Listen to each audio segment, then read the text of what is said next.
Hello दोस्तों, नमस्कार। मकर संक्रांति एवं घुघुतिया की हार्दिक शुभकामनाएं एवं बधाई आप सभी लोगों को।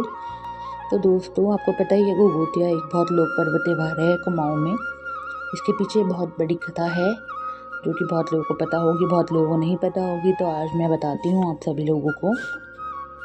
तो कुमाऊं में चंद्रवंश के राजा कल्याण चंद्र राज करते थे। एक समय पे राजा कल्याण चंद्र की कोई संतान नहीं थी, इसलिए उनका कोई उत्तरदायी भी नहीं था।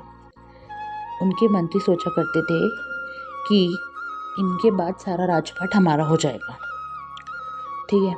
एक बार की बात है, राजा कल्याण चंद्र अपनी पत्नी के साथ बागनाथ मंदिर गए। वहाँ जाके प्रार्थना करने लगे। उनकी कोई संतान नहीं थी, संतान की प्रार्थना करने लगे और उनकी प्रार्थना बागनाथ भगवान ने सुन भी ली। उनकी कृपा से उनका एक बेटा भी हो गया, जिसका नाम उन्होंने रखा था निर्भय चंद्र। निर्भय को उसकी माँ घुघुतिया के नाम से पुकारा करती थी और उन्होंने एक घुघुतिया के गले में मोती की माला थी डाली थी, मतलब जिसके घुंघरू लगे थे। बहुत सारे घुंघरू लगे होंगे माला में। यह माला पहनकर राजा का बेटा बहुत ही खुश रहता था। जब राजा का बेटा किसी चीज़ की जिद करता था तो उसकी मम्मी उसे डराने के लिए कहती थी कुमाऊनी भाषा में, काले कौवा काले घुघुती माला खा ले, मतलब तू आजा कौवे और एक घुघुतिया की माला खा ले। ठीक है। यह सुनकर कई बार वह जिद नहीं करता था, जिद छोड़ देता था। जब घुघुती की माँ बुलाने पर कौवे आ जाते थे तो उसकी माँ उन्हें कुछ खाने को देती थी। ठीक है। धीरे धीरे कौवे से घुघुतिया की दोस्ती हो गई। घुघुतिया मीन्स वो लड़का, उसकी कौवे से दोस्ती हो गई। तो एक तरफ मंत्री और उसके साथी अपना प्लान बनाने के लिए तैयार हो गए कि इस लड़के को हम उठा लेंगे, ठीक है, ले जा लेंगे। तो किसी एक दिन की बात है, वो लड़के को घुघुतिया को उठा के वो जंगल की तरफ ले जा लेते हैं। उसकी आवाज़ सुनकर, घुघुतिया की ज़ोर ज़ोर चिल्लाने की आवाज़, रोने की आवाज़ सुनकर इतने में बहुत सारे कौवे इकट्ठे हो गए और मंत्री और उसके साथियों के ऊपर घूमने लगे। एक कौवे ने घुघुती के हाथ में माला छीन ली, घुघुती के हाथ से माला छीन ली और वो कौवा वो माला लेके महल में चला गया। वो महल में जाकर उसने पेड़ के ऊपर वो माला टांग दी। सब उसको देखने लगे तो उसको माला देख के सब लोग पहचान गए कि ये माला तो घुघुतिया की है। तो सब फिर वो कौवे के पीछे पीछे गए। तो जैसे ही घर से वो लोग निकलते हैं, थोड़ा आगे जाके जंगल में पहुंचते हैं तो एक पेड़ के नीचे देखते हैं कि घुघुतिया सोया हुआ था। ठीक है।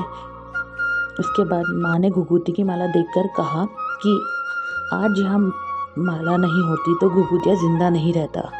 राजा ने मंत्री और उसके साथियों को मृत्यु दंड दे दिया। घुघुती के मिल जाने पर घुघुतिया की माँ ने बहुत सारे पकवान बनाए और घुघुती से कहा कि यह पकवान अपने दोस्तों को कौवे को बुलाकर खिला दे। घुघुती ने कौवे को बुलाकर खाना खिलाया। यह बात धीरे धीरे सारे कुमाऊं में फैल गई और इससे यह त्यौहार बच्चों को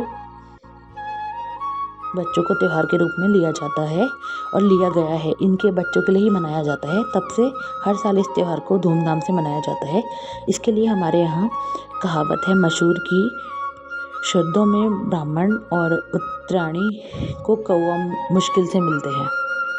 समझे? इसका मतलब होता है कि श्रद्धाओं में ब्राह्मण मतलब पंडित कम मिलते हैं। उत्तरायणी के टाइम पे मतलब जनवरी के टाइम पे हमें कौवे कम मिलते हैं घुघुतिया खिलाने के लिए।